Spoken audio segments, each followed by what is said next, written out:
देखो गुरुआ ने साढ़े गुरुआ ने पहली गल जी दसी है वो ये है कि एक करते ने खेड रचाया। बिल्कुल। करते खेल रचाया। हाँ ये अकाल पुरख ने एक गेम बनाई है। हुण सानू पता होना चाहिए खेड की है।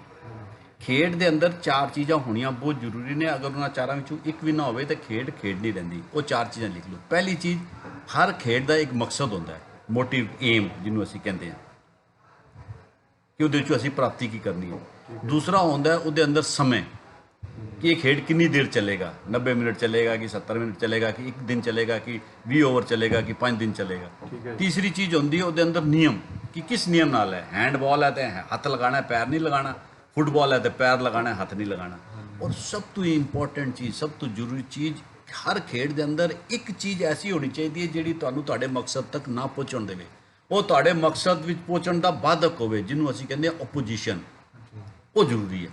हुण इन्हां चारां चीज़ां विचों एक चीज़ भी अगर तुसीं कढ दो तो खेड जिहड़ी है खेड नहीं रहिंदी, डिसक्वालीफाई हो जाएगा। अगर कोई तुहाडा मकसद ही नहीं है तो फिर की खेड है। जे नियम कानून नहीं है तो फिर भी कोई खेड नहीं है। जे टाइम की कोई पाबंदी नहीं है, 90 मिनट हो गए उस तो बाद तुसीं जिन्ने मर्जी गोल मारो ना, कोई फायदा नहीं है। और ओपोजिशन, जिन्ने तुसीं खिलाड़ी हो जिहड़े इधर नूं गोल मार रहे हो, उन्ने ही उधर होणगे जिहड़े तुहानूं रोकणगे गोल मारन तो, वो तुहाडे उपर गोल मारन की कोशिश करनगे। ये चार चीज़ां समझ आ गईयां। ये मिनीमम खेड की रिक्वायरमेंट है।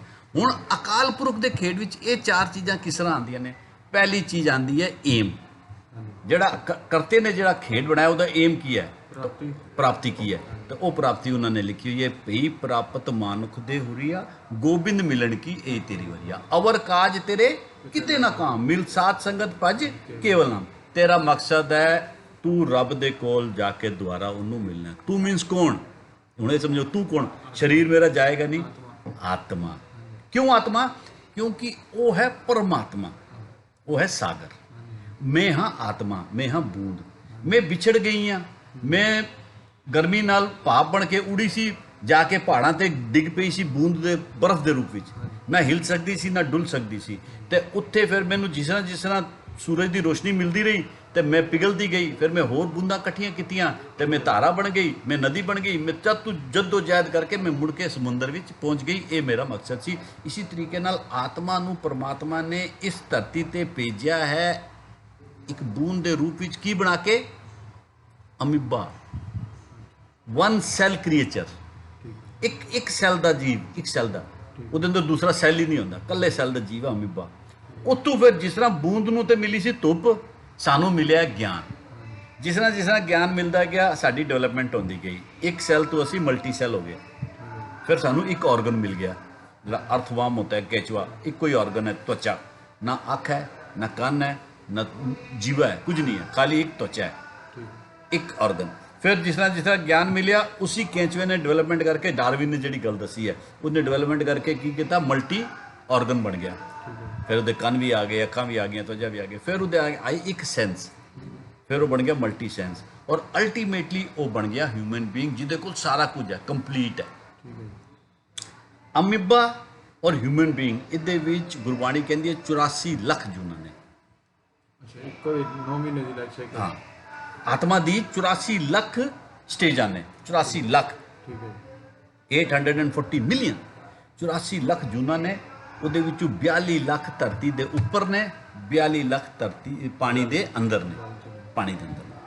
ਇਹ ਮੈਂ ਜੋ ਤੁਹਾਨੂੰ ਕਹਿ ਰਿਹਾ ਸਾਰਾ ਗੁਰਬਾਣੀ ਦੇ ਰੈਫਰੈਂਸ ਹੈ। ਹਰ ਜਗ੍ਹਾ ਤੁਹਾਨੂੰ ਬਾਣੀ ਦਾ ਰੈਫਰੈਂਸ ਮਿਲ ਜਾਏਗਾ ਅੰਦਰ ਨੂੰ। ਹੁਣ ਉਹ ਹਰ ਜੂਨ ਜੀ ਕੇ ਅਲਟੀਮੇਟਲੀ ਬੰਦਾ ਬਣਦਾ ਹਿਊਮਨ ਬੀਇੰਗ। ਇਹ ਲਾਸਟ ਸਟੇਜ ਹੈ ਜਿੱਥੋਂ ਤੁਸੀਂ ਪਰਮਾਤਮਾ ਨੂੰ ਮਿਲ ਸਕਦੇ ਹੋ। ਭਈ ਪ੍ਰਾਪਤ ਮਾਨੁਖ ਦੇ ਹੁਰੀਆ। बंदा जिहड़ा है वो रब को जा सकता है, कुत्ता बिल्ली शेर रब को नहीं जा सकता।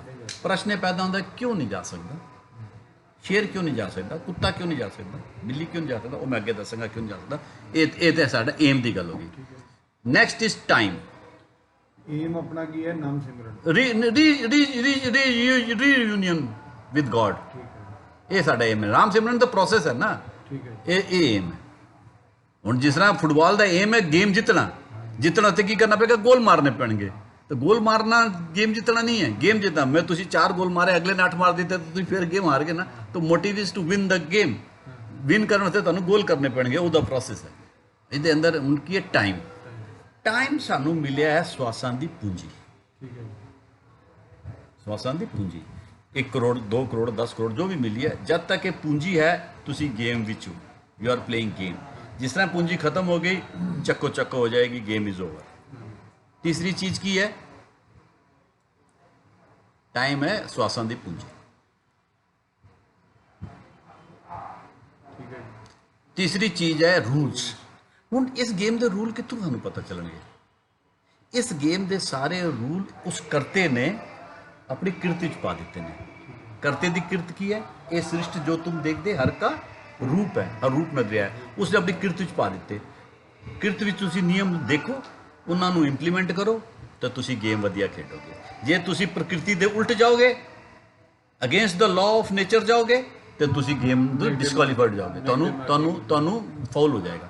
ਇਸੇ ਕਰਕੇ ਗੁਰੂ ਮਹਾਰਾਜ ਨੇ ਕਿਹਾ ਹੁਕਮ ਮੰਨੋ। ਹੁਕਮ means the prevailing laws of nature. Law of nature ਔਰ ਲਾਅ ਆਫ ਗॉड ਜਿਹੜੇ ਅਸੀਂ ਦਾੜੀ ਰੱਖਦੇ ਆ ਨਾ, ਇਹ ਵੀ ਇਸੇ ਕਰਕੇ ਰੱਖਦੇ ਆ। ਇਸ ਕਰਕੇ ਨਹੀਂ ਜਿਹੜੇ ਤੁਹਾਨੂੰ ਸਿਖਾਇਆ ਗਿਆ ਸੀ ਕਿ ਗੁਰੂ ਮਹਾਰਾਜ ਨੇ ਕਿਹਾ ਕਿ ਮੇਰੇ ਪਿਤਾ ਜੀ ਦਾ ਸਿਰ ਚੁੱਕਣ ਵਾਲਾ ਕੋਈ ਨਹੀਂ ਸੀ ਤਾਂ ਮੈਂ ਮੋਹਰ ਲਾਦਾ, ਨਹੀਂ। ਕੇਸ ਤੇ ਗੁਰੂ ਨਾਨਕ ਦੇ ਵੀ ਸੀ, ਗੁਰੂ ਅੰਗਦ ਦੇ ਵੀ ਸੀ, ਸਾਰਿਆਂ ਦੇ ਸੀ। ਕੇਸ ਰੱਖਣ ਦਾ ਮਤਲਬ ਇਹ ਹੈ ਕਿ ਅਸੀਂ ਉਸ ਰਾਹ ਦਾ ਉਹ ਲਾਅ ਮੰਨਦੇ ਆ ਜਿਹੜਾ ਉਸਨੇ ਸਾਡੇ ਉੱਤੇ ਪਾਇਆ ਹੈ। ਲਾਅ ਕੀ ਹੈ? ਲਾਅ ਇਹ ਹੈ ਕਿ ਮੇਰੇ ਮੂੰਹ ਤੇ ਵਾਲ ਹੋਣਗੇ ਜਿਹਨੂੰ ਅਸੀਂ ਦਾੜੀ ਕਹਾਂਗੇ, ਔਰਤ ਦੇ ਮੂੰਹ ਤੇ ਨਹੀਂ ਹੋਣਗੇ। ਬੰਦਾ ਕਹਿੰਦਾ ਮੈਂ ਵਾਲਾਂ ਨਾਲ ਚੰਗਾ ਨਹੀਂ ਲੱਗਦਾ, ਮੈਂ ਔਰਤ ਦੀ ਤਰ੍ਹਾਂ ਸ਼ੇਵ ਕਰਾਵਾਂਗਾ, ਉਹ ਸ਼ੇਵ ਕਰ ਦਿੰਦਾ। ਪ੍ਰਕਿਰਤੀ ਕਹਿੰਦੀ ਹੈ ਮੈਂ ਤੇਰੇ ਕੋਲੋਂ ਡਾਢੀ ਆ, ਦੂਸਰੇ ਦਿਨ ਸਵੇਰੇ ਵਾਲ ਫਿਰ ਆ ਜਾਂਦੇ ਨੇ, ਉਹ ਫਿਰ ਹੱਥ ਮਾਰਦਾ ਹੈ, ਵਾਲ ਫਿਰ ਆ ਗਏ, ਫਿਰ ਸ਼ੇਵ ਕਰਦਾ ਹੈ, ਉਹ ਫਿਰ ਆ ਜਾਂਦੇ ਨੇ। ਸਾਰੀ ਜ਼ਿੰਦਗੀ ਉਹ ਸ਼ੇਵ ਕਰਦਾ ਰਹਿੰਦਾ, ਵਾਲ ਆਉਂਦੇ ਰਹਿੰਦੇ ਨੇ, ਸ਼ੇਵ ਕਰਦਾ ਰਹਿੰਦਾ, ਵਾਲ ਆਉਂਦੇ ਰਹਿੰਦੇ ਨੇ। ਇੱਕ ਦਿਨ ਉਹ ਮਰ ਜਾਂਦਾ ਹੈ, ਸ਼ੇਵ ਨਹੀਂ ਕਰ ਸਕਦਾ, ਮੁਰਦੇ ਨੂੰ ਵੀ 2-3 ਦਿਨ ਤੱਕ ਵਾਲ ਆਉਂਦੇ ਰਹਿੰਦੇ ਨੇ। ਉਹ ਕਹਿੰਦਾ ਹੁਣ ਸ਼ੇਵ ਕਰਕੇ ਦਿਖਾ। ਤੇ ਗੁਰੂ ਨਾਨਕ ਨੇ ਕਿਹਾ don't fight with the nature, don't have A conflict with the nature, obey the ਲਾਜ਼ of nature as it is. ਤੁਸੀਂ ਰੱਬ ਦੇ ਨਿਯਮਾਂ ਨੂੰ ਹੱਥ ਜੋੜ ਕੇ ਮੰਨ ਲਓ। ਉਸਨੇ ਕਿਉਂ ਬਣਾਏ ਨੇ ਇਹ ਸੋਚਣਾ ਤੁਹਾਡਾ ਕੰਮ ਨਹੀਂ ਹੈ, ਪਰ ਜਿਹੜੇ ਵੀ ਨਿਯਮ ਨੇ ਉਹ ਤੁਸੀਂ ਮੰਨ ਲਓ। ਔਰ ਉਹਦੇ ਅੰਦਰ ਨਿਯਮ ਹੈ ਕਿ ਸਾਡੀ ਬਾਡੀ ਦੇ ਕਈ ਜਗ੍ਹਾ ਤੇ ਰੋਮ ਹੈ, ਇਹਨਾਂ ਦੀ ਬੇਅਦਬੀ ਨਹੀਂ ਕਰਨੀ। ਅਗਰ ਇਹ ਚਿੱਟੇ ਹੋ ਜਾਣਗੇ ਤੇ ਇਹਨਾਂ ਨੂੰ ਡਾਈ ਨਹੀਂ ਕਰਨਾ, ਇਹਨਾਂ ਨੂੰ ਕੱਟ ਨਹੀਂ ਕਰਨਾ। ਇਹ ਸਾਡਾ ਫਿਲਾਸਫੀ ਹੈ ਵਾਲ ਰੱਖਣ ਦੀ। ਇਸ ਤਰ੍ਹਾਂ ਜਿਹੜੇ ਵੀ ਤੁਸੀਂ ਮੰਨੋ, ਇਹ ਜਿਹੜਾ ਉੱਪਰ ਵਾਲਾ ਤੁਹਾਨੂੰ ਮੈਂ ਰੂਲ ਦੱਸਿਆ ਸੀ ਕਿ ਆਤਮਾ ਨੇ ਪਰਮਾਤਮਾ ਨੂੰ ਜਾ ਕੇ ਮਿਲਣਾ, ਇਹ ਨਿਯਮ ਕਿੱਥੇ ਹੈ? ਇਹ ਨਿਯਮ ਤੁਹਾਨੂੰ ਦੱਸ ਦਿੱਤਾ। ਜਿਹੜਾ ਸਾਗਰ ਵਿੱਚੋਂ ਬੂੰਦ ਉੱਠੀ, ਉਸ ਬੂੰਦ ਨੇ ਜਦ ਗਰਮੀ ਲੱਗੀ ਤਾਂ ਪਿਘਲੀ ਨਾ, ਫਿਰ ਉਸਨੇ ਆਪਣੇ ਨਾਲ ਹੋਰ ਬੂੰਦਾਂ ਇਕੱਠੀਆਂ ਕਰਨੀਆਂ ਨੇ ਤਾਂ ਉਹਨੂੰ ਰਵਾਨਗੀ ਆਏਗੀ, ਕੱਲੀ ਨੂੰ ਰਵਾਨਗੀ ਨਹੀਂ ਆਏਗੀ। ਇਸ ਕਰਕੇ ਦੁਨੀਆ ਦੇ ਜਿੰਨੇ ਧਰਮ ਨੇ ਸਾਰੇ ਕਹਿੰਦੇ ਨੇ ਇਕੱਠੇ ਹੋ ਕੇ ਸਤਸੰਗ ਕਰੋ, ਕਲੈਕਟਿਵ ਪ੍ਰੇਅਰ ਕਰੋ, ਇਕੱਠੇ ਹੋ ਕੇ ਨਮਾਜ਼ ਪੜ੍ਹੋ, ਇਕੱਠੇ ਹੋ ਕੇ ਸਤਸੰਗ ਕਰੋ। ਸਤਸੰਗ ਦਾ ਮਹੱਤਵ ਇੱਥੇ ਆਉਂਦਾ ਹੈ ਜਿੱਥੇ ਤੁਹਾਨੂੰ ਇਹ ਫੀਲ ਹੋਵੇ ਕਿ ਹੁਣ I have to move ahead, ਮੈਂ ਹੁਣ ਅੱਗੇ ਵਧਣਾ, ਮੈਂ ਸਾਧਨਾ ਤੋਂ ਸਾਧੂ ਬਣਨਾ, ਰਸਤਾ ਪਾਰ ਕਰਨਾ। ਤਾਂ ਤੁਹਾਨੂੰ ਆਪਣੇ ਜੇ ਬੰਦੇ ਹੋਰ ਇਕੱਠੇ ਕਰਨੇ ਪੈਣਗੇ। ਜਿੰਨੇ ਬੰਦੇ ਤੁਸੀਂ ਇਕੱਠੇ ਕਰੋਗੇ ਉਨਾ ਤੁਹਾਡਾ ਜਲਦੀ ਨਾਲ ਪਹੁੰਚਣ ਦਾ ਸਪੀਡ ਵਧ ਜਾਏਗੀ, ਰਵਾਨਗੀ ਆ ਜਾਏਗੀ ਤੁਹਾਡੇ ਅੰਦਰ। ਇਹ ਸਾਰੇ ਲਾਅ ਨੇ।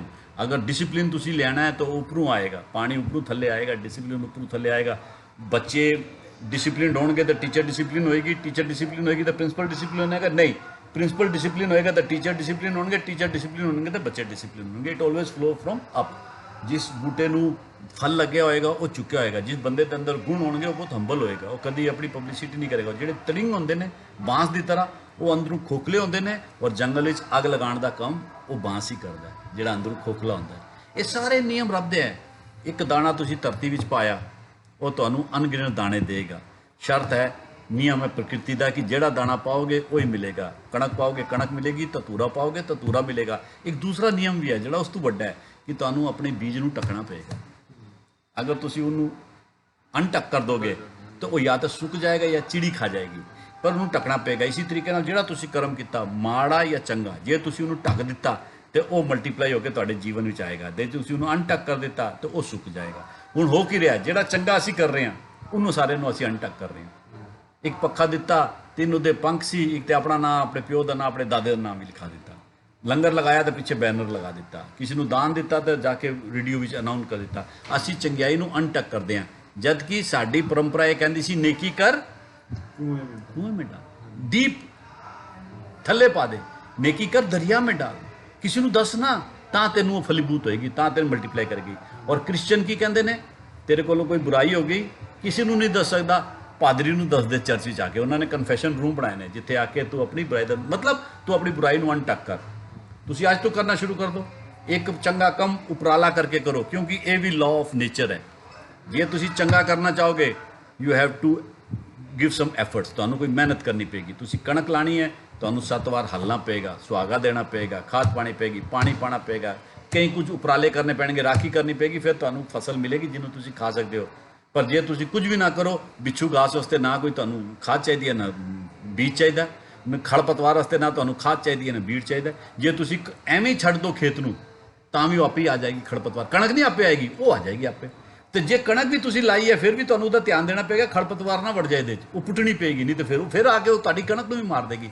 ਬੁਰਾਈ ਇੰਨੀ ਤਗੜੀ ਹੈ ਕਿ ਉਹ ਤੁਹਾਡੀ ਚੰਗਿਆਈ ਨੂੰ ਘੇਰ ਕੇ ਮਾਰ ਦਿੰਦੀ ਹੈ।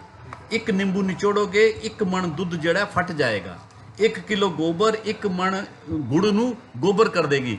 ਪਰ ਗੁੜ ਦੇ ਅੰਦਰ ਇੰਨੀ ਕਾਬਲੀਅਤ ਨਹੀਂ ਹੈ ਕਿ 1 ਮਣ ਜਿਹੜਾ 1 ਕਿਲੋ ਗੋਬਰ ਨੂੰ ਗੁੜ ਬਣਾ ਦੇਵੇ। ਦੁੱਧ ਦੇ ਅੰਦਰ ਇੰਨੀ ਕਾਬਲੀਅਤ ਨਹੀਂ ਹੈ ਕਿ ਉਹ 1 ਮਣ ਦੁੱਧ ਜਿਹੜਾ 4-5 ਬੂੰਦਾਂ ਜਿਹੜੀਆਂ ਖੱਟੇ ਦੀ ਪੈ ਗਈਆਂ ਉਹਨਾਂ ਨੂੰ ਮਿੱਠਾ ਕਰ ਦੇਵੇ। ਨਹੀਂ, ਤੁਸੀਂ ਸਾਰੀ ਜ਼ਿੰਦਗੀ ਚੰਗਾ ਕਰਦੇ ਰਹੇ, 2 ਮਾੜੇ ਕੰਮ ਕੀਤੇ, ਤੁਹਾਡੀ ਸਾਰੀ ਚੰਗਿਆਈ ਜ਼ੀਰੋ ਹੋ ਜਾਏਗੀ। ਉਹ 2 ਕੰਮ ਤੁਹਾਡੇ ਨਾਲ ਚਿਪਕ ਜਾਣਗੇ। ਰੇਪ ਜਿਹੜਾ ਕਰਦਾ ਰੋਜ਼ ਕਰਦਾ, ਇੱਕ ਵਾਰ ਰੇਪ ਕੀਤਾ ਸਾਰੀ ਜ਼ਿੰਦਗੀ ਉੱਤੇ ਖਤਮ ਹੋ ਗਈ। ਇੰਨੀ ਬੁਰਾਈ ਤਗੜੀ ਹੈ। ਇਸ ਕਰਕੇ ਇੰਨਾ ਬੁਰਾਈ ਕੋਲੋਂ ਪਰਹੇਜ਼ ਕਰੋ, ਜਿੰਨਾ ਅਸੀਂ ਖੜਪਤਵਾਰ ਕੋਲੋਂ ਪਰਹੇਜ਼ ਕਰਦੇ ਹਾਂ ਉਹਨਾਂ ਬੁਰਾਈ ਤੋਂ ਪਰਹੇਜ਼ ਕਰੋ। ਔਰ ਚੰਗਿਆਈ ਤੁਹਾਨੂੰ ਮਿਹਨਤ ਕਰਕੇ ਕਰਨੀ ਪਏਗੀ। ਕਈ ਕਹਿੰਦੇ ਨੇ ਮੇਰਾ ਮਨ ਚੰਗਾ, ਮੈਂ ਕੀ ਕਰਨਾ ਯਾਰ, ਆਤਮਾ ਦਾ ਸਾਡਾ ਦਿਲ ਚੰਗਾ ਹੋਣਾ ਚਾਹੀਦਾ। ਨਹੀਂ, ਤੁਸੀਂ ਅਗਰ ਕੁਝ ਨਹੀਂ ਕਰੋਗੇ, if you will not do some good things, bad will come automatically. ਤੁਸੀਂ ਪੜ੍ਹਾਈ ਕਰਨੀ ਹੈ, you have to go to some school. ਤੁਸੀਂ ਉੱਥੇ ਸਿੱਖਿਆ ਲਓਗੇ, 14-15 ਸਾਲ ਪੜ੍ਹੋਗੇ ਤਾਂ ਤੁਹਾਨੂੰ ਕੁਝ ਗਿਆਨ ਆਏਗਾ। ਗਾਲ ਸਿੱਖਣ ਵਾਸਤੇ ਕਿਹੜਾ ਸਕੂਲ ਹੈ? ਬੱਚੇ ਨੂੰ ਆਉਂਦੀ ਹੈ, ਕੋਈ ਸਿਖਾਉਂਦਾ ਨਹੀਂ। ਮਾਂ ਪਿਓ ਮਾਰਦੇ ਨੇ, ਗਾਲ ਨਾ ਕੱਢ, ਫਿਰ ਵੀ ਸਿੱਖ ਜਾਂਦਾ। ਜੂਆ ਖੇਡਣ ਦਾ ਕੋਈ ਕੋਚਿੰਗ ਸੈਂਟਰ ਨਹੀਂ ਹੈ। ਤਾਂ ਬੁਰਾਈ ਜਿਹੜੀ ਆਟੋਮੈਟਿਕਲੀ ਆਉਂਦੀ ਹੈ, ਚੰਗਿਆ ਇਹ ਵੀ ਸਾਰੇ ਲਾਅ ਆਫ ਨੇਚਰ ਨੇ, ਉਹ ਸਾਹਮਣੇ ਸਾਰੇ ਦਿਖ ਰਿਹਾ। ਖੜਪਤਵਾਰ ਆਪਣੇ ਆਪ ਆ ਜਾਏਗੀ। ਜਿਹੜੀ ਯੂਜ਼ਫੁਲ ਪਲਾਂਟਸ ਨੇ ਉਹਨਾਂ ਵਾਸਤੇ ਤੁਹਾਨੂੰ ਮਿਹਨਤ ਕਰਨੀ ਪਏਗੀ। ਇਹ ਸਮਝ ਆ ਗਿਆ? This is the ਲਾਜ਼। And the 4th thing is opposition. ਹੁਣ ਜਾਣਾ ਕਿੰਨੇ ਸੀ? ਆਤਮਾ ਨੇ। ਹੁਣ ਫੁੱਟਬਾਲ ਦਾ ਪਲੇਅਰ ਹੈ, ਉਸਨੇ ਗੋਲ ਮਾਰਨਾ ਹੈ, ਤਾਂ ਉਹਨੂੰ ਰੋਕਣ ਵਾਲਾ ਸਟੇਡੀਅਮ ਬੈਠੇਗਾ ਕਿ ਫੀਲਡ 'ਚ ਹੋਏਗਾ? ਫੀਲਡ 'ਚ ਹੋਏਗਾ। ਕਿੱਦਾਂ ਹੋਏਗਾ? Identical to player. ਉਹੀ ਉਹਦੇ ਕੋਲ ਬੂਟ ਹੋਣਗੇ, ਉਹੀ ਉਹਦੇ ਕੋਲ ਜੁਰਾਬ ਹੋਣਗੇ, ਉਹੀ ਕਾਬਲੀਅਤ ਹੋਏਗੀ, ਹੈ ਨਾ। ਉਹ ਜ਼ਿਆਦਾ ਚੀਜ਼ ਨਹੀਂ ਰੱਖ ਸਕਦਾ, ਉਨੀ ਰੱਖੇਗਾ ਜਿੰਨੀਆਂ।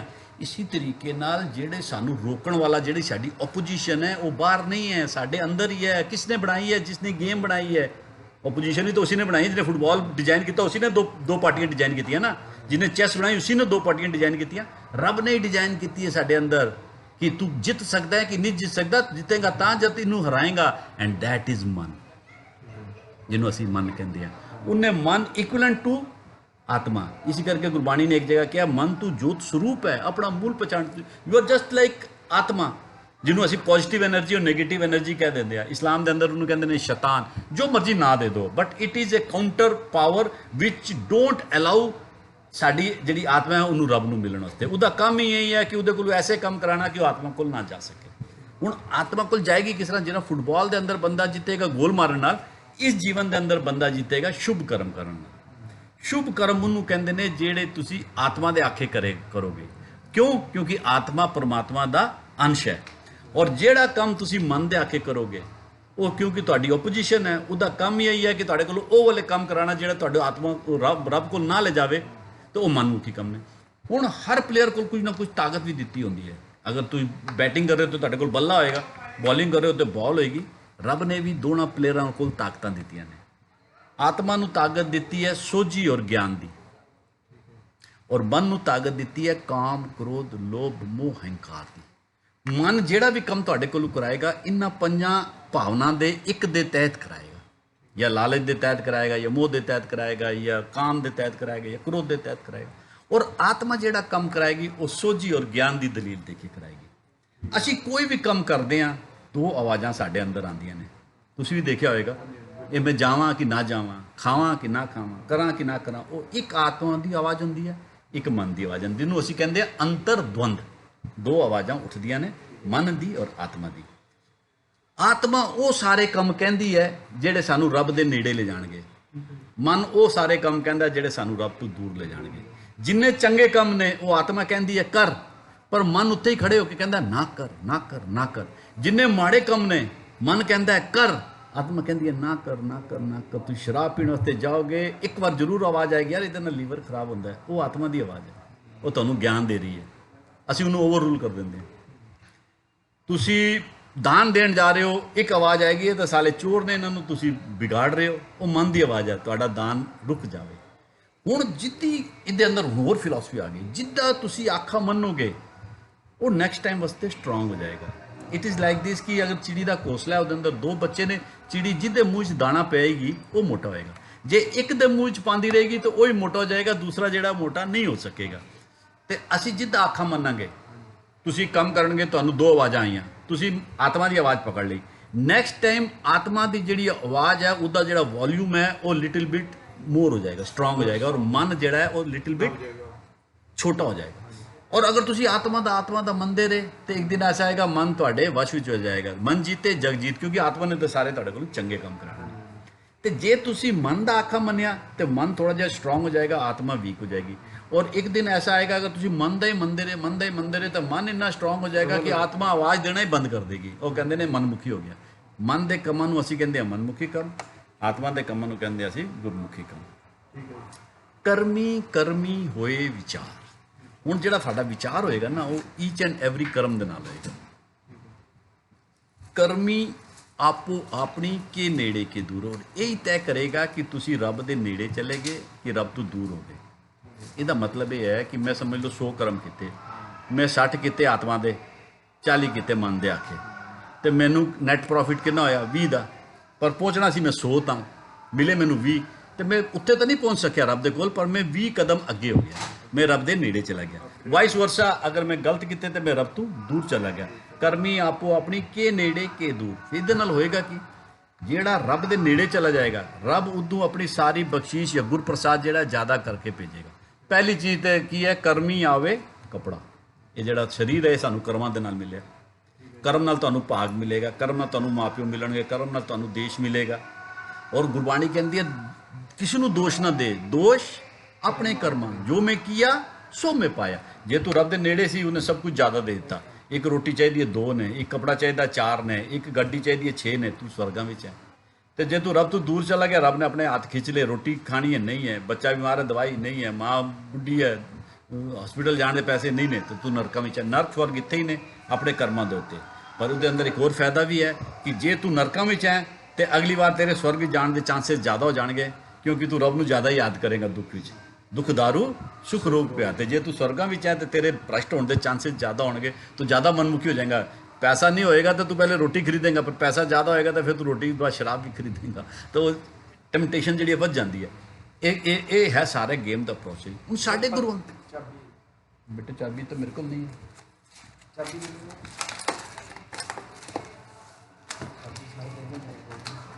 ਕੀ ਹੈ ਇਹਦੇ ਅੰਦਰ?